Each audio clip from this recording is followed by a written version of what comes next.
Inspirada neste trecho do vídeo da Verdade Lógica, eu resolvi pegar esse conselho ao pé da letra e refutar o argumento dele com o próprio argumento dele. Veja a citação de uma sentinela de 72. Se não responder à tolice do tolo e deixar que passe sem refutação ou contestação, o tolo certamente se tornará sábio no seu próprio conceito. Para impedir isso, deve responder ao estúpido segundo a sua tolice, no sentido de responder à base de suas afirmações tolas, analisando-as, expondo-as como ridículas, absurdas e não merecendo aceitação, quando encaradas racionalmente. Assim poderá mostrar que os próprios argumentos e princípios falsos do estúpido levam a conclusões bem diferentes daquelas que afirma. A própria tolice dele pode ser usada contra ele, se a sua tolice for usada sabiamente, analisada e utilizada contra o argumento falso do tolo. Deste modo, responderá ao estúpido segundo a sua tolice e impedirá que ele se torne alguém sábio aos seus próprios olhos. Ai, repete, por favor. A própria tolice dele pode ser usada contra ele. O prazer é todo meu.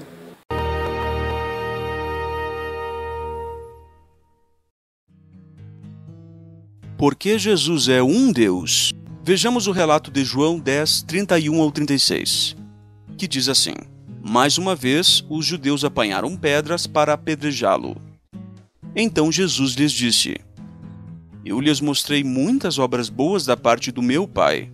Por qual dessas obras vocês vão me apedrejar? Os judeus lhe responderam: Não vamos apedrejá-lo por uma boa obra, mas por blasfêmia, pois você, embora seja um homem, se faz Theos, que pode ser traduzida tanto Deus quanto um Deus. Perceba que os judeus acusaram Jesus de algo bem interessante. Como saber se a acusação foi Deus, como vertido na maioria das Bíblias, ou um Deus, como verte a tradução do Novo Mundo? É muito simples, pela resposta de Jesus. Se Jesus responder falando de Deus, isto é, de Jeová, então os judeus o acusaram de alegar ser Deus, isso é, Jeová. No entanto, se Jesus responder citando outros chamados deuses, que não são Jeová, isto é, deuses ontologicamente distintos de Jeová, então a acusação dos judeus foi um Deus. Para tudo! Eu vou ter que chamar o Verdade Lógica para me ajudar a refutar esse argumento. Verdade Lógica, é com você, amigão.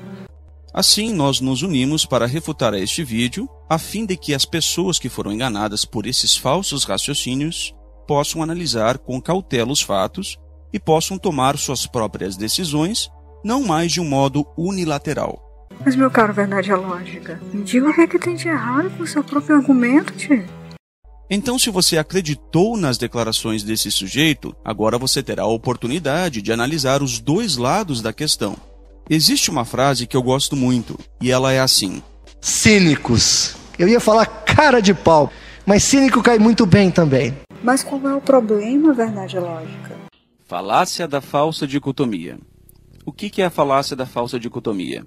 É quando você apresenta um argumento, fazendo entender que existem apenas duas possibilidades, e se não for a primeira, vai ser a segunda. Então o Leandro argumenta assim: Se Jesus responder citando Jeová, os judeus o acusaram de ser Jeová, o Deus verdadeiro. Mas, se Jesus responder citando outros deuses ontologicamente distintos de Jeová, os judeus o acusaram de ser um Deus ontologicamente distinto de Jeová. Só que a primeira premissa não abrange todas as possibilidades. Então vamos ver quais são as outras possibilidades.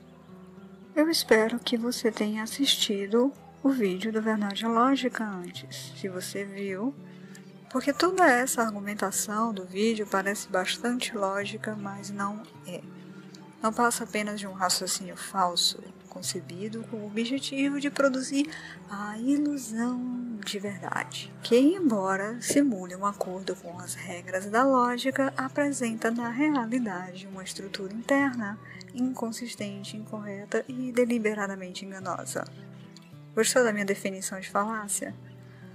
Toda cena do apedrejamento descrito no vídeo é uma simples casualidade, ou uma casualidade simples. Os judeus pegaram pedras para apedrejar Jesus.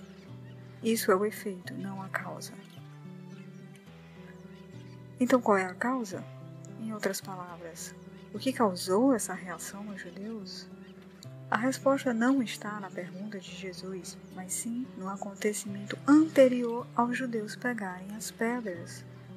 O versículo anterior diz: Eu e o Pai somos um. Note que Jesus não citou Theos, mas sim Pai. Então por que essa declaração causou uma reação tão violenta nos judeus? Quem é o Pai? Ou quem os judeus entenderam ser por Pai de Jesus? Seria o Pai um Deus?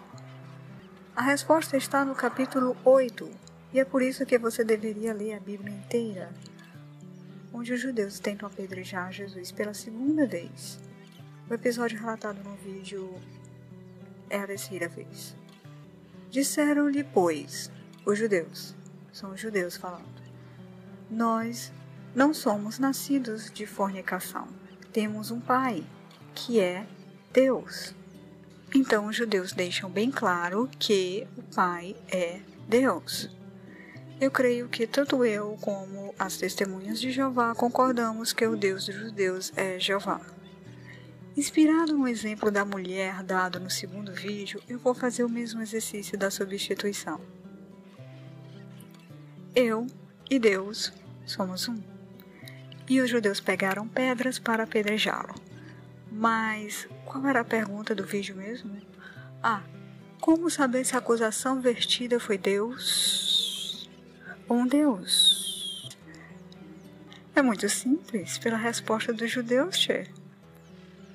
Responderam os judeus: Não vamos apedrejá-lo por nenhuma boa obra, mas pela blasfêmia, porque você é um simples homem e se apresenta como Deus, que eles entenderam ser o Pai a quem Jesus se referia. Na verdade, todo mundo entende isso, exceto as testemunhas de Jeová. A acusação vertida era de que Jesus era igual ao Pai, ou seja, Deus, que é Jeová.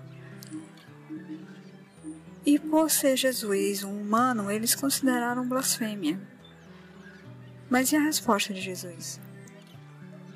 Agora que já vimos que o Pai é Deus para os judeus e logo é o próprio Jeová, vamos analisar a resposta de Jesus. Este uso da palavra deuses para se referir a humanos é rara na Bíblia, mas é encontrada em outros lugares do Antigo Testamento. Por exemplo, quando Deus enviou Moisés ao faraó, ele disse: Eis que te tenho posto por Deus sobre o faraó, e Arão teu irmão será o teu profeta. Isso significa simplesmente que Moisés, como mensageiro de Deus, estava comunicando as palavras de Deus e era, portanto, o representante de Deus para o rei, não o próprio Deus. O que Jesus Cristo argumenta é que, se aqueles a quem foi dirigida a palavra de Deus podiam ser considerados como exercendo funções divinas na terra, então muito mais ele, que era o Filho do próprio Deus, podia reivindicar para si todas as prerrogativas divinas. E o argumento de Jesus não calou a boca dos judeus incrédulos coisa nenhuma, e a prova está no versículo 39. Outra vez tentaram prendê-lo, mas ele se livrou das mãos deles. Não existe um Deus distinto de Jeová. A Bíblia deixa isso bem claro. Só há um Deus. Não existe deuses legítimos, semideuses ou Deus ontologicamente distinto de Jeová.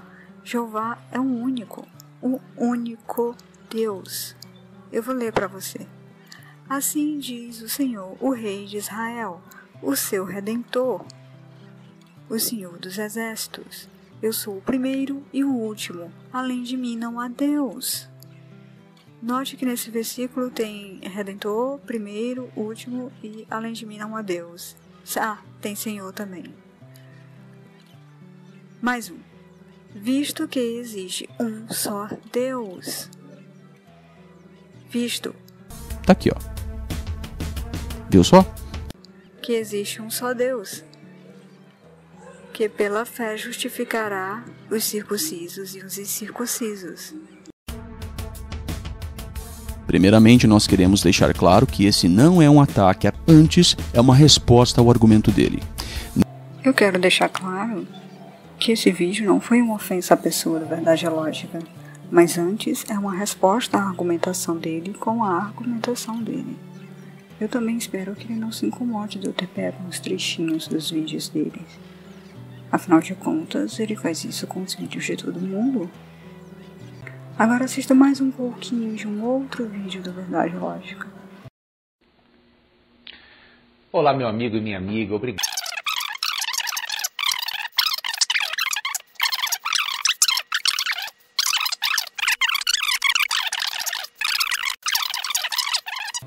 Adivinha qual é a argumentação que ele vai usar? Falácia da falsa dicotomia. Cínicos. Eu ia falar cara de pau, mas cínico cai muito bem também.